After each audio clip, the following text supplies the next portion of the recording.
everybody, I'm Tom Vassell. I'm Camilla. I'm Z Garcia. I'm Joey Evans. Today we're taking a look at Arydia, The Paths We Dare Tread. Now this is a monster of a game. You can see how gigantic it is. It's very heavy.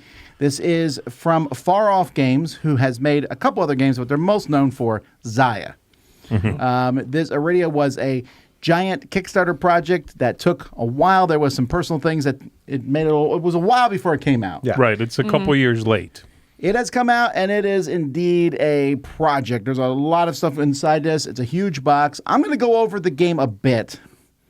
Not going over every rule because that would take a while. But it's an adventure-style game where you're cooperatively going through a story, occasionally fighting different creatures and things like that. So here's a little bit of the game. In this game, you are going to pick your character. So you have Path of Light, Path of Arcana. There's lots of different paths. Each one comes with a deck of cards, Path of Valor, Path of Inspiration, Path of Wandering, Path of Shadow. But let's take a look here at this. This opens, and this is a character we're not using, so there's not a lot here yet, into your 3 player boards. And as the game goes by, you're going to keep track of your experience here. You'll have skills here. You're going to have some starting skills that are off some big punch boards. So, for example, let's find the Path of Light things. You'll have this Prepare Bandages skill would go here, as well as Pummel. And you would get some starting items. Here's a Practice Staff that would go in your hand here. Here's a Cloak that would go on your chest area. And Practice Focus. And so that would probably goes on your belt. And then this character is a Soother. And so they'll put that character here. And then you're going to pick some other things. You're going to fill up your character. You will also pick one of the races in the game. I'm showing you the races that we haven't picked. But when you choose a character, you will get a character skill that matches that race with a rules card. And you'll get a token to match them to put on your board. You also have a card here where you'll keep track of your experience. Now, this is one of the only areas in the game where you would mark something down. You don't have to do this. We're not, for example, in our cards. We're just marking it somewhere else so that the game can be used again. Everything else is resettable. But you will notice that the different skills and stuff are going to be different. So you're going to be picking a class, and then you'll be picking one of these races to go with that class. You also will get a deck of cards that comes with your class. So this is the Path of Light. And each of these, the one shows you all your skills that you have. And then you also get a card for your starting equipment and all your skills that you have. Each of these explain exactly what it does and have an FAQ in the back to show you more. Now, you're going to be starting the game on this map here with these hexes on. And I've turned them all over, the ones that we've revealed. You'll start in the Exiles camp. And I'll talk a little bit about, you're going to kind of macro zoom into that. But when you're on this big map, you can travel. So if you notice here, on the Exiles camp, there's 3 ways I can travel. They all have a symbol. I can follow the road or go down these flowers. So let's say I go down these flowers. We'll reveal this new hex if it's not revealed. Otherwise, you can still move there like normal. But every time you travel, you'll draw a travel card. And then you look for the symbol. This one is flowers, so it says you pass this way easily. But there's also a chance where you would have to pay some of your traveling points, or you have a chance to get disoriented. You can't travel too long. Eventually, you'll be forced to either go back to camp or to go to one of the towns that you find on the map. When you go to various locations, you're going to be pulling out maps. And when you pull out a map, it will tell you which map to pull out here in the bottom corner of the board. You can see that. So you'll pull out the map. Some maps will change. That's why you have an active and inactive. Something might change from one map to another. And so this map is here. This is like the starting Exiles camp map that you go to. And you will have the chance, kind of as a group, you just move around. There's events that you might trigger. There is characters that you can talk to. You will draw that character and talk to them. This one here shows medium 0. So that shows that if I move that direction, I will find another map. It connects. They connect like this here. And I can move up farther onto this map. And here, there's an enemy that I have to fight. This is foe 0. So when you fight an enemy, you're going to pull out that enemy that you fight. You're also going to go through your box here. So this is figure 0. You're going to pop open And in there is a little character. This is a training dummy, so this is the very first thing that you fight.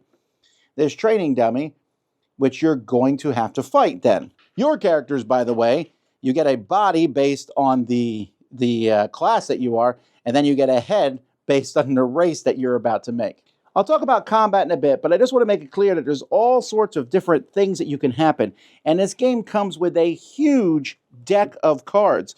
So when you come across an NPC, so let's say, for example, you come across Gray the Warden, one person reads this to everybody else, and they'll say things, and then if the characters ask them questions that contain these words, you'll turn it over, read the words, and various things. They'll give you information. Sometimes they'll give role-playing points, which allow you to modify dice that are rolled later on in the game. And so you can run into Gray the Warden, you're a snot-nosed kid, just various things that you will run into, and there is a ton of these cards. So you can see these are NPCs. There's also Point of Interest, where they will give you information. There's a lot of different cards in this game, and this is one of 3. We also have events that will come into this game. The traveling cards I mentioned earlier, and then foe cards.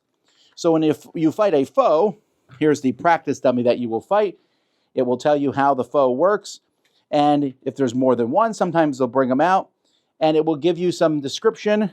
Usually there's more than one foe card, so you'll take another card, and it will tell you how that foe is going to activate. So when you are activating, when you are fighting in a combat, the game is going to slow down, and it's a more turn-based game. Otherwise, you're kind of just moving around as a group, taking actions, working together.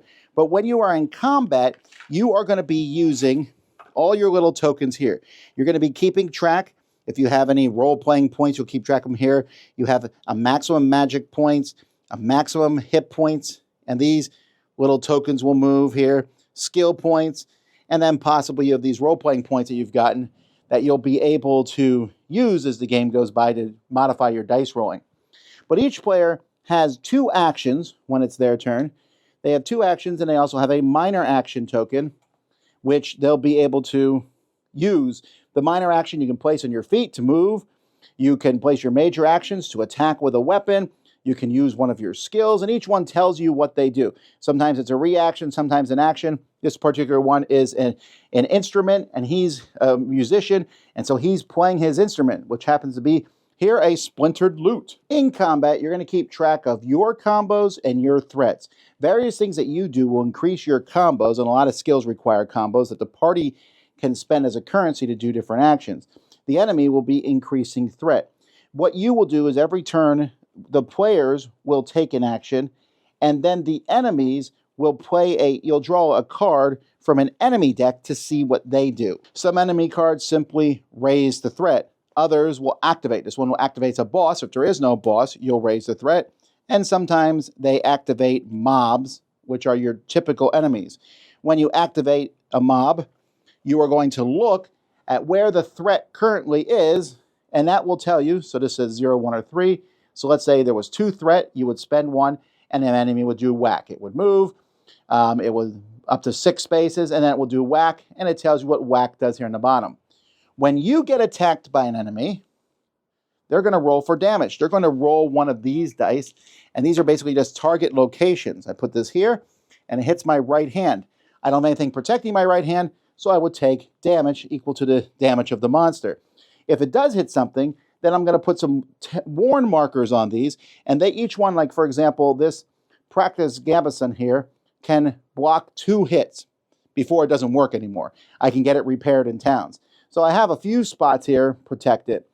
On the other hand, I'm rolling a 20-sided die, trying to hit the enemy, trying to do damage to them, and the damage that you will do is going to be based on a hit card for that enemy. For example, if I'm hitting this young salamander, you'll see there's little dots on the salamander.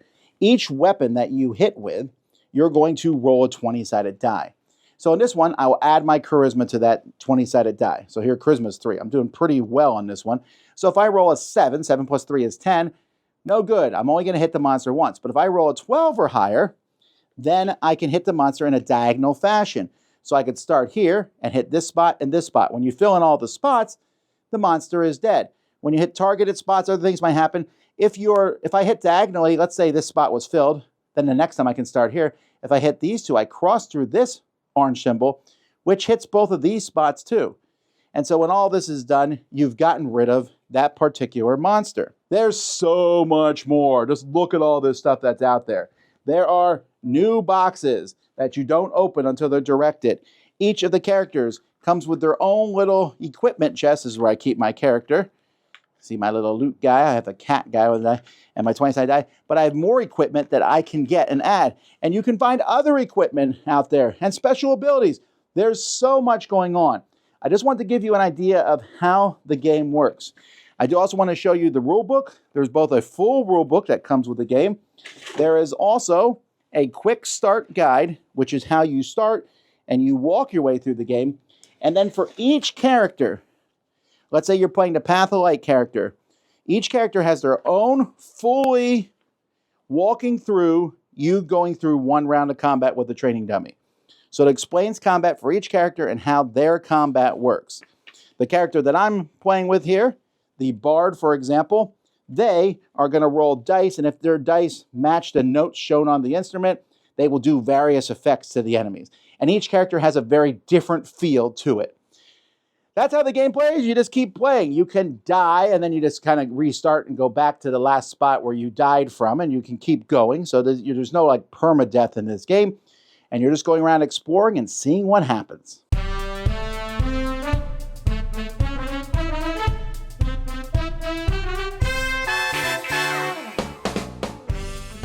All right, I want to start off by saying how much I love the UI, the user interface of this game, because we often talk about terrible rule books. Right. We often talk about terrible stuff. The fact that every card for every special ability has the FAQ for that card on the back. Yeah. The rule book is great. The walkthrough is great.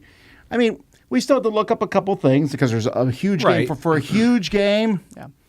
Oh, and the combat sheets, different ones for each player at the beginning. Like when we first learned the game, it was me and Joey. I just handed him his, and we read those for like 5-10 minutes going through that, and then combat. Yeah. The training wheels on, I mean, you get the basics right off the bat. I mean, you even battle like a battle dummy at first to get that first battle out of the way. And we didn't look to see what happens if you lose, because that sounds pretty funny. But yeah, we looked it up to see, and they were like, try again. Probably.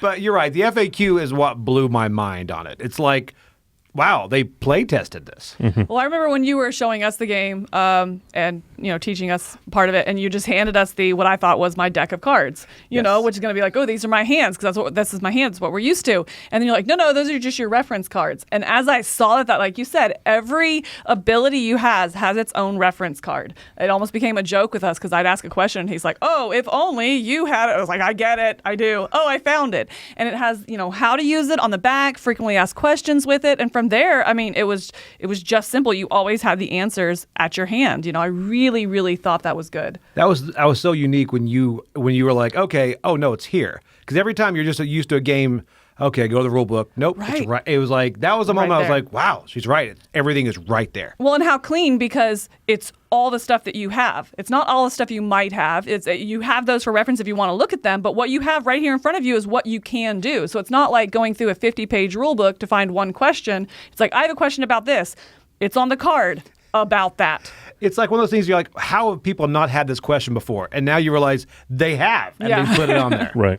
And just flip the thing over, and it's right there. So good. So using space you would be normally wasting, right? Mm-hmm. Many games waste the back of the rule book instead of putting something there. Yes. This game is tripling down on that. I mean, like, not only are we not wasting the back of the rule book, we're not wasting the back of the cards. Right. Yes. Yeah. Good job. 100%. Rest of the components, I like them a lot. Two minor quibbles. One, there's a lot of tuck boxes in this game, and when you slide stuff in, which I think is awesome, everything's sliding and putting away, I'm going to have to glue the tuck boxes together. I did that in Gloomhaven just because I get tired of that back of it popping open or the card catching on it. My other minor quibble is I like the story. It's a very cool adventure and all that, but the races and the characters and the classes, it's a little generic fantasy to some degree, which honestly I don't dislike much at all because it's comforting because I'm like, I'm here to explore this game system. Right. But there's a little bit of that. But other than that, the fact that the miniatures are painted, and I know painters will say, no, it's not that great. They're good enough for me. As a painter, I don't think they're painted very well, but I would absolutely get the painted version because you're opening the box and you're jumping right in, so I really appreciate that option. And again, as a painter, I might opt for that option. There's a few interesting things they do here that I haven't really seen in other games, like giving you the head of the character and the body separately and being like, put together your own guy. Yeah. That's a cute touch. It is. Yeah. Is it necessary? Absolutely not. But it's a nice idea to let you customize who you are and you feel just a little bit closer to the character you're playing. Mm-hmm. That represents me. I can look at my board and that's my face on my body. My character's race is that guy. Yeah. That's really neat. It's a cute little touch. The game does a few things like that. The save system is clean. The multiple layers of stuff, and then you just sleeve it and you're good to go. That's wild. That's incredibly easy and clean. I like all those things that the game does to either immerse you or put something funky in the game that you're not expecting to see. One of those things being the role-playing stuff. Yeah. Like, this is a game that it could easily feel daunting, or I guess self-serious is really the term. And yet, it seems very lighthearted. The game's like, role play. We'll give you role play points if you that are useful. Do it Right, up. they're useful, yeah. Oh, They that give you was like fun. directions of like, holding your head while you read the thing, or like you're bowing while you read the thing.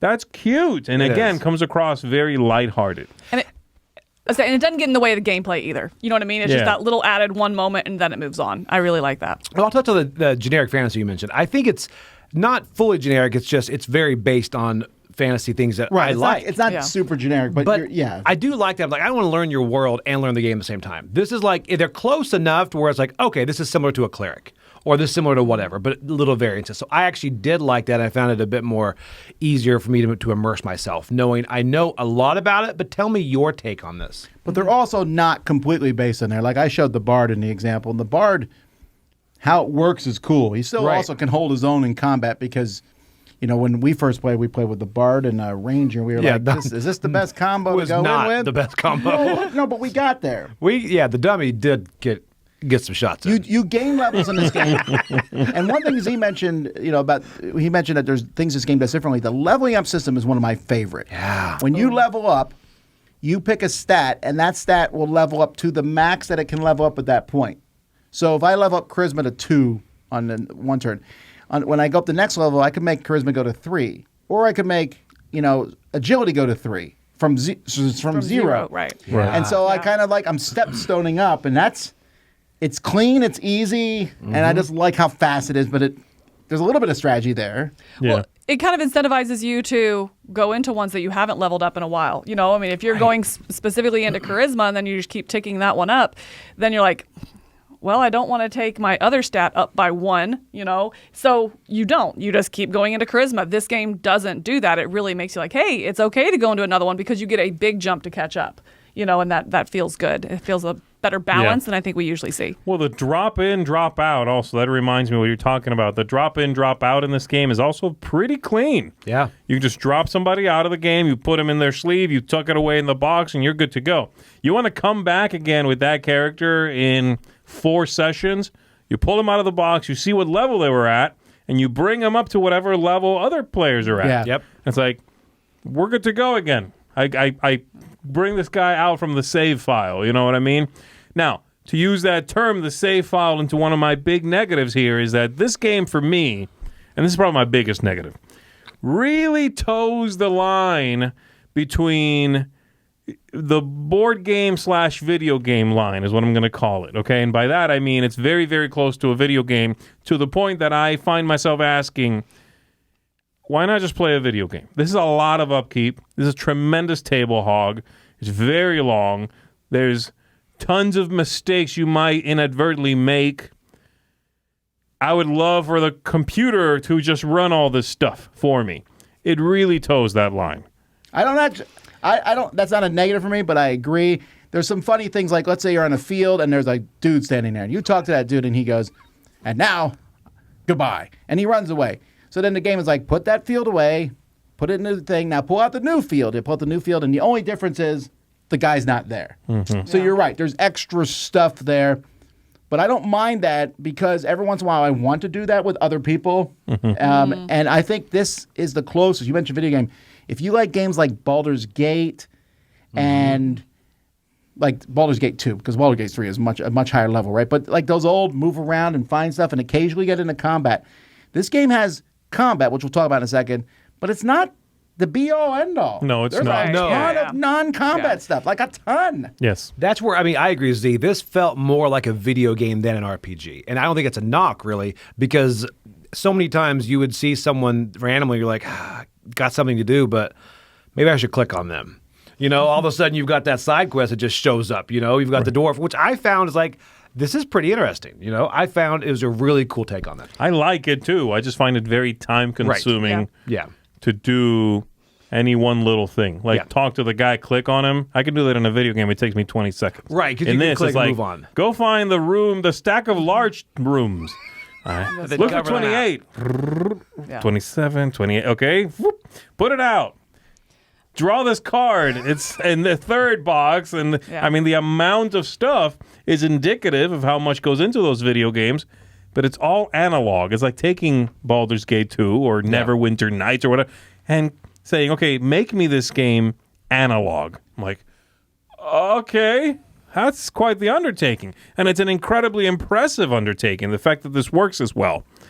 I'm just not sure I want to go through the trouble, if that makes sense. Yeah. Well, I think that's what it comes down to is, do you want to go through that trouble? Yeah. Because I think to go analog, this is a fantastic way they've done it. The organizations you talk about, it says go to the large box, go to the small box, go to this deck. If you have it out, you know exactly what it's talking about and where to go. So it's a great implementation. I think I'm kind of between everyone here. I would like to see this go like Mansions of Madness 2nd Edition, where there's some things that are handled in the app, and some things are not. Yeah, I think so something nice. like that, where it's like, I want the analog version of this, but help me with the upkeep a little bit. Sure. I think that I have to think there's a good middle ground between those two. Yeah.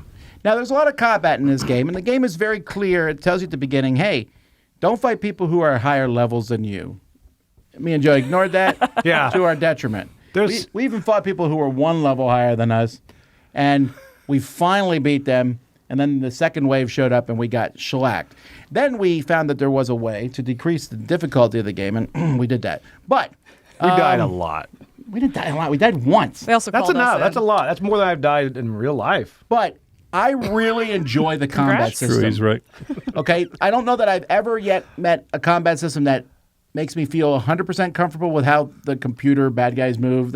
But this one does a pretty good job at it. Yeah. And I love the sliding scale. The bad guys going up, and you're like, oh, they're going to hit us hard. But also, you're like, hey, that combo meter, if you spend it, I will come over there and slap you because I'm about to pull off this amazing thing. And I'm a big fan of the combat on the cards, which is similar to Ryan Lockett's game. Sleeping Gods. Sleeping Yes. Gods. It's fun, and without spoiling too much, the weapons get really cool in that regard as you get farther. Right. Like, really cool. Not that I looked ahead, but they're really cool. Yeah, I think my favorite thing about the combat, it ties back into the leveling up system, is you are, again, incentivized to do the combats because that's how you're going to level up certain skill sets. Right. In combat, you need to do X, Y, Z. And if you do, then you master that skill. So I get so excited when a combat comes up because I'm like, yes, I want to master this. Okay, guys. And then we are talking and strategizing and trying to bring that into our plan of not just take out these bad guys, but how can we also make this happen and each meet our little personal goals to better ourselves afterward, And yes, you can get different loot and that kind of stuff. We've seen that before. But to me, it's all about those tactics that you incorporate into the combat in order to level yourself up or Even the master skills. Yeah, even the positioning of yourself. Right. Like certain weapons only hit at this angle or far enough from here. It's like, okay, I'm going to position here and here and here. And then where they hit you, it's like, okay, I got one glove on. You hit my left hand. Yeah. It's like that die added that just enough variability and chance that I think made that combat interesting. Yeah, one of the great achievements here is that it really does manage to make all the moving parts important. There's no one part here that I would say, that's the addendum. That's the stuff you added on because somebody somewhere along the line said, you should add blah, blah, blah, and they worked on that. No. This is exploration, incredibly important. Combat, incredibly important. Well thought out. You pull back the focus, and then you got the overworld map. Incredibly important. Lots going on there. Any one of those things could be its own game. And they come together well. They're all important. They're all well balanced against each other. None of them make you feel like, oh, I got to jump into combat, or, oh, okay, I got to be on the overworld, you know. Let's walk over there. Let's trudge. You know what I mean? No, Right. It's interesting. All of it does interesting stuff. Revealing the little card, even when you just pass from one hex to another, you're like, what do we find along the way? They all have their own thing. Yeah. So that right there is an achievement.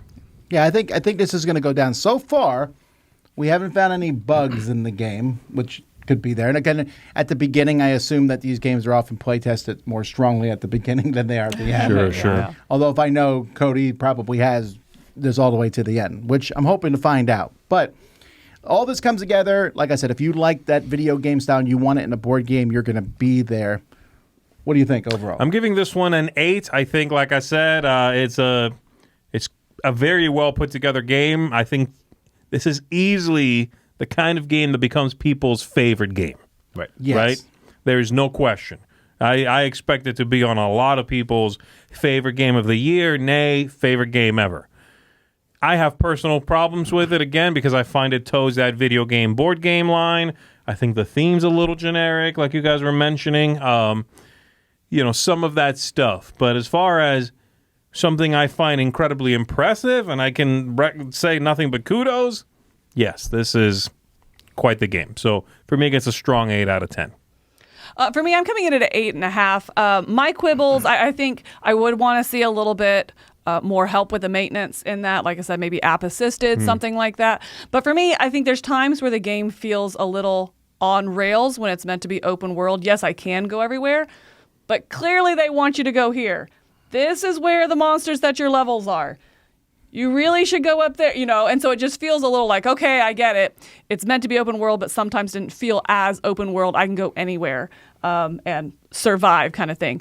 That being said, I'm definitely the type of person that this would be my game that I play for a year and a half, Right. with my Yeah. dedicated game group and go all the way through, get really attached to the characters. I love the combat. I love the leveling up in the combat. We were talking about how you have to talk together and try to position yourself right to use your weapon most effectively, as well as enable to master skills. As you master those skills and you check them off, it opens up this skill tree, so you can choose your different ways to go. And you can have mastery in 7 or 8 skills, but you can only equip 4 of them, in your player board. I really like the decisions in the game, before the game, leveling your character up, and really feel like that customization in it. So, it's definitely a game that I would deep dive into for sure. So it's an 8.5 for me.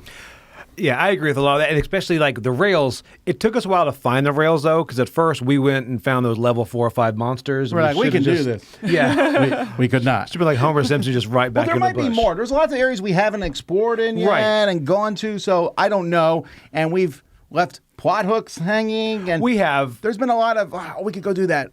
Oh, we should go do this. I don't know. We'll see. Yeah, and I'm coming a bit higher at a 9, and I can see this going up from there, only because so many games are late coming out, and you're like, where'd you spend your time? This one, I'm like, I know where you spent your time. It's those FAQs. It's that attention to detail. Even the map, to get those pieces out, I'm looking at it, I'm like, how are you going to get those out? You're going to put your fingernail? No, you push on the side, it pops right out. They're the little things, the attention to detail this game does that every other game company should take note. This is the way you make a game. You get people to actually play the game without you sitting over them and find out what kind of questions they have, and then put them somewhere that's easily accessible to the player. It does everything like that. It's just, I think it's fantastic. It's a 9. I think it can go up from there. Yeah, I'm with Joey. It's a 9, but I really consider it a 9.5. I really like this. It has that story, and this is the kind of game I think is almost an event type game. I don't think it will maybe reach the levels of Gloomhaven, but I think everyone's going to be talking about this one. And there's a lot of these dungeon crawl adventure style games out there. And so I don't mean any disrespect to Oathsworn or Tidal Blades, and because they're really great games. Right. But this one feels like, everyone will use that term labor of love. and everyone says about every game, but this one feels that way. And it feels, I'm interested in the story. There was one moment in the game when we played, and a character did something to us I was not expecting, and we were all we were rationally angry at an NPC, and I So mad. enjoyed that the game made that happen. And we hunted said Yes. person down. To our haven't to found our them, detriment. But we got it's distracted for a solid 3 hours looking for this person. yeah, this is a game that will definitely give you those stories, And the right? game- That's the thing. The game Oh, it kind happened of to us too. Like we met a guy, and he's like, "Buy me a beer." We were like, "Not a problem." Well, that was a waste of our time. We were like, we're gonna. But there's a lot of story in there, and he does a good job at trying to make the characters different, and so it feels like a living, breathing world. Yeah. Yes, you have to move pieces around to make that happen, but I'm okay with it. When we first pulled that map out, I was like, "This is a small game." Then didn't realize that you're like zoom in. Yeah. And then we went to one place and we were like, well, this is bigger than we thought. Zoom in. We're like, oh, there's more. So it's pretty neat. And me and Jared talked, maybe this might be the one, because as reviewers, we can't play through all the campaign games. Sure, You guys right. are playing through Oathsworn. And you know, Tidal Blades. And Tidal We have Blades. two current campaigns going. But we can't play through them all, even if we love them. Right. Yeah. But this one we might. We might. If we do, we'll tell you guys in a video. But that's Arydia, The Paths We Dare Tread. It's exciting to see this come out from Far Off Games, and I think the people who backed it will be happy. Yeah, I agree. Anyway, so next time, I'm Tom. I'm Camilla. I'm Z. And I'm Joey. Hey, if you like this review and you want to see more of these reviews, why don't you support us? We're running a pledge drive right now on GameFound. Just check out supportdicetower.com and help us produce more content over this coming year with lots of cool things there. Check it out. We'll see you soon.